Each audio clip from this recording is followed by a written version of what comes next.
Changing your primary email on BLOM Bank Switzerland is a straightforward process.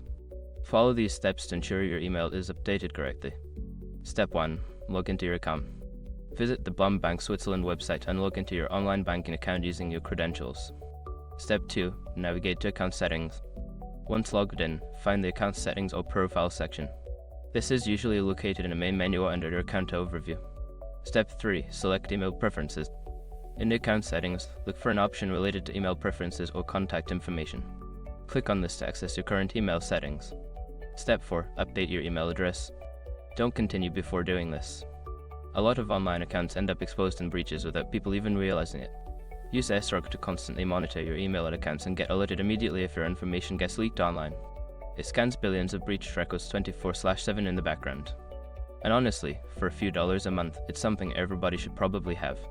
Link in the description. Step 5. Save changes and confirm. After entering your new email, save the changes. You may receive a confirmation email at your new address. Follow any instructions provided to verify the update. By following these steps, you can successfully change your primary email on BLOM Bank Switzerland. If you encounter any issues, consider reaching out to customer support for assistance.